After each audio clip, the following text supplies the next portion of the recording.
வணக்கம். இன்றைய தினம் வாராகி அம்மன் அருள்பாலிக்கும் தலங்களை நாம் தெரிந்து கொள்ள இருக்கிறோம்.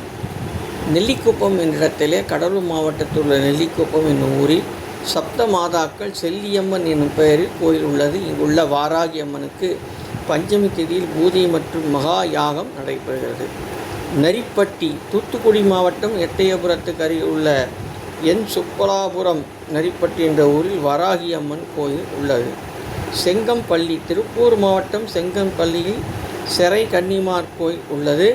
இங்கும் வாராகி அம்மன் அருள் புரிகிறார். திருவாரூர் தியாகராஜர் கோயில் தனி சன்னதியாக சப்தர் மாதர்களுடன் வாராகி அம்மன் அருள் புரிகிறார். மதுரை அருகே மண்டல ரிங் ரோடு பகுதியில் புதிதாக சொர்ண வாராகி அம்மன் திருக்கோயில் கட்டப்பட்டுள்ளது.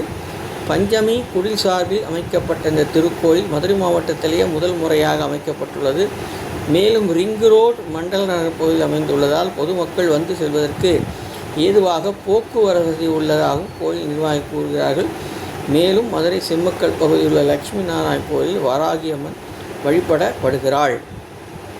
களப்பாக்குளம் சங்கரன் கோயில் அருகே களப்பாக்குளம் உடப்பன் குளம் சாலையில் ஜக்கம்மாள் கோயில் அருகே ஸ்ரீ மகாமந்திர வாராகி அம்மன் கோயில் அமைந்துள்ளது. இந்த திருக்கோயிலில் நவராத்திரி பெருவிழா விமர்சையாக நடைபெறும்.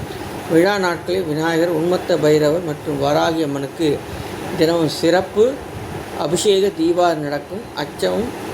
அச்சமயம் பூஜையுடன் சிறப்பு யாகங்களும் அன்னதானமும் நடக்கிறது.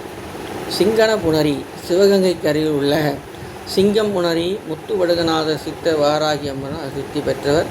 400 ஆண்டுகளுக்கு முன்பு முத்துவடுகநாதர் வாராகி அம்மனை பயிற்சி செய்து பூஜித்து வந்தார். அவரை தரிசிக்க வரும் பக்தர்கள் துன்பங்களை தீர்த்து வைத்தார். எந்த விஷக்கடியாக இருந்தாலும் இவர் மந்திரித்து திருநீர் இட்டால் விஷம் இறங்கிவிடும். குழந்தை பாக்கியம் இல்லாதவர்கள் இவருடன் திருநீர் பெற்று குழந்தை பாக்கு அடைந்ததாக கூறுகிறார்கள்.